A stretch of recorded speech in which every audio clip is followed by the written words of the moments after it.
नेपाल में हुई एक ऐसी जीन की कहानी मैं आप लोगों के लिए लेकर आया हूँ जिसे सुनकर मैं हैरान हो गया था। लिटरली कभी कभी कुछ चीज़ें हमारी सोच और समझ के परे होती है लेकिन वो एग्जिस्ट करती है, और ये कहानी एक परफेक्ट एग्जाम्पल है जिन के होने का।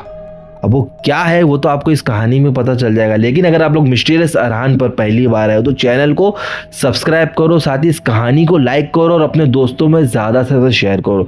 चलिए शुरू करते हैं हमारी आज की ये कहानी। तो ये कहानी हुई थी नेपाल के एक गांव में जहाँ पर मेजोरिटी नॉन मुस्लिम्स रहते थे, और उस गांव में 2 या 3 ही घर थे मुस्लिम्स के।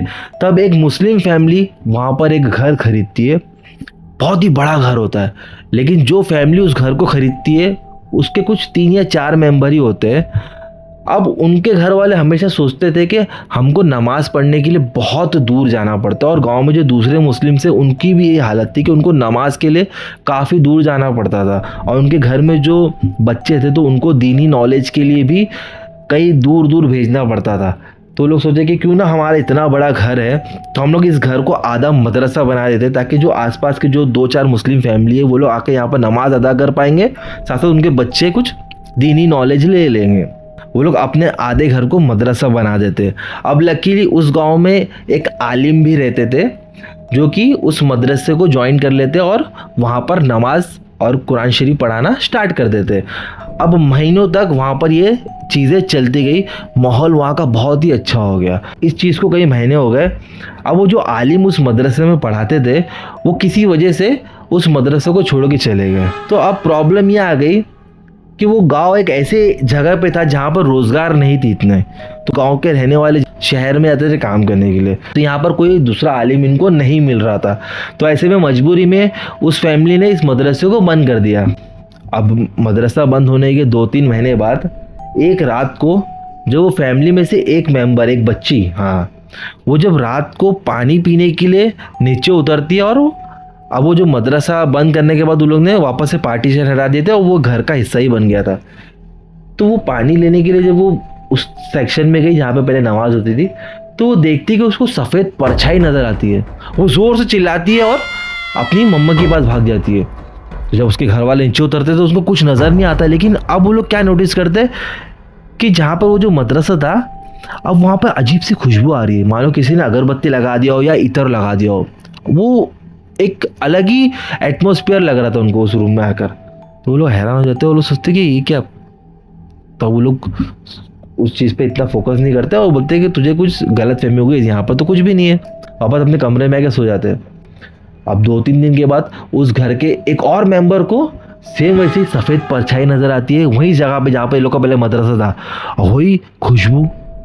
अब ये लोग हैरान कि ये चल क्या रहा है यहाँ पर।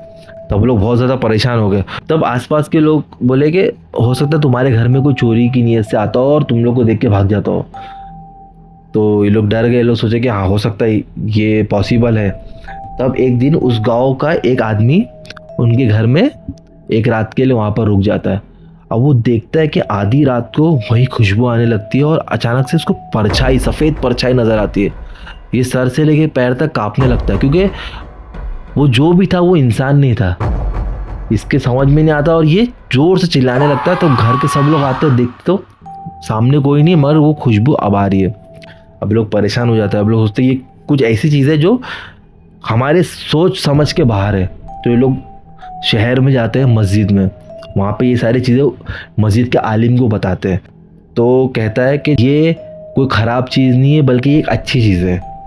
ये जो हो रहा है वो इस वजह से हो रहा है कि तुम लोग इतने महीनों से वहाँ पर मदरसा चला रहे थे, नमाज हो रही थी, लेकिन अब तुम लोग ने वहाँ पर नमाज पढ़ना बंद कर दिए, इबादत करना बंद कर दिए, लेकिन वो मदरसा बंद नहीं करना चाहिए था तुम लोग। इसीलिए जिन्नात लोग रात को वहाँ पर आके नमाज अदा करते हैं। अगर तुमको उनका साया नहीं देखना है तो तुमको दोबारा से उसको चालू करना पड़ेगा, वहाँ पर नमाज पढ़नी पड़ेगी, तभी जाके जिन्नात लोग तुमको नज़र नहीं आएंगे, वरना ये सिलसिला चलता रहेगा। और हो सकता है किसी दिन वो लोग गुस्से में किसी को उठा के भी पटक सकते हैं। तो ये सुनकर वो लोग हैरान हो जाते हैं और उसी पल से उस मदरसे को वो लोग वापस से स्टार्ट करते हैं और वहाँ पर नमाज अदा करना स्टार्ट करते थे।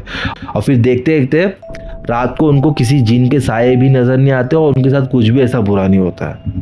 तो ये जब कहानी मैंने सुना था तो मुझे बहुत हैरानगी हुई थी। अब इसमें कितनी सच्चाई है मुझे तो नहीं पता, लेकिन जिन्नात लोग एग्जिस्ट करते हैं और जो अच्छे जिन होते हैं वो आज भी मस्जिदों में रात को आकर नमाज पढ़ते हैं। तो यार बस इस कहानी में इतना ही। अगर आपको ये कहानी अच्छी लगी हो तो लाइक करो, चैनल को सब्सक्राइब करो। मैं मिलता हूँ किसी नेक्स्ट कहानी में। Till then bye.